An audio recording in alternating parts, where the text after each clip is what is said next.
పరిహారం ఇవ్వాలి రైతులకు న్యాయమైన పరిహారం ఇవ్వాలి ఆపాలి బలవంత భూసేకరణ ఆపాలి తీసుకోవద్దు ఆలోచించండి. దాన్ని బట్టి మాకు పేమెంట్ ఇవ్వాలి. మేము స్వచ్ఛందంగా మాకు నచ్చిన రేటు మీరు ఇస్తే స్వచ్ఛందంగా మేము ఇవ్వడానికి రెడీ ఉన్నాం. ఆ రేటు ఇవ్వడానికి ఇందులో బాధ్యమ్మా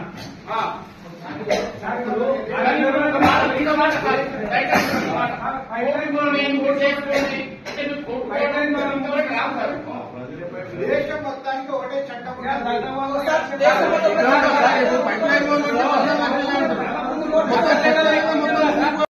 మీరు ఏదైనా చర్యలు తీసుకునేటప్పుడు న్యాయాన్ని అప్లై చేయకుండానే అధికారులను మాత్రమే అప్లై చేస్తున్నారు.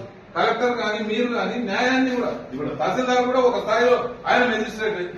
మరి మీరు మెజిస్ట్రీరియల్ పవర్స్ ని పగలబెట్టారు, మిగతా అధికారాలు మాత్రం ఉపయోగిస్తున్నారు. ఇది ఏమంటే ప్రభుత్వం చెప్తుంది మేము వాళ్ళ కొరకు లేదంటే మీరు అవార్డుల కొరకు లేదంటే ఇంకోటి ఇది కాదు సార్. కొంచెం మనసు పెట్టండి.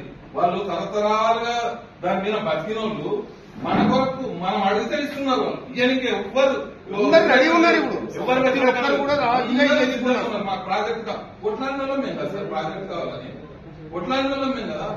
మేము ముందుగానే అనుకుంటున్నాం కదా. ఇంకో 10 మందికి లాభం అవుతుంది. మేము ఒక్కరికి పోయినా పర్వాలేదు. ఒక 1,00,000 ఎకరాలకు నీళ్ళు వస్తున్నాయంటే మాకు సంతోషమే కదా. మేము డెవలప్ అవుతాం, ఈయనే ఉపాధి పొందుతాం అని అనుకుంటాం కదా. అదే వాళ్ళని పూర్తిగా అదే భరించే కార్యక్రమం చేయొద్దు అంటున్నాం. మేము రైతుల్ని అదేదో మూఢనమ్మకాలతో ఇళ్లకు భరించినట్టుగా బలి వద్దండి అని కోరుతా ఉన్నాం. మీతో జరిపి అందులో అన్ని పార్టీల నాయకులు ఉంటారు. జరిపి ఈ విధంగా మనం వాళ్ళకి నష్టపరిహారం ఇస్తే సరిపోతుందని ఒక చట్టాన్ని తయారు చేసి మనం ముందుకు పెడితే ఆ చట్ట ప్రకారమే మనం వెళ్ళాలా. ఆ చట్టాన్ని దాటి ఎవరు కూడా అతిక్రమించడానికి లేదు. మరి ఆ చట్ట ప్రకారం అతిక్రమించడానికి లేనప్పుడు మేము ఏం చేస్తాం? నేనేమంటే మీరు మనసుతో ఆలోచన చేస్తేనేమో మీరు రైతులని ఒత్తిడి చేయరు. మనసుతో ఆలోచన చేయకుంటే నా పని నేను గుడ్డో చేసుకుంటూ పోతాంటావు.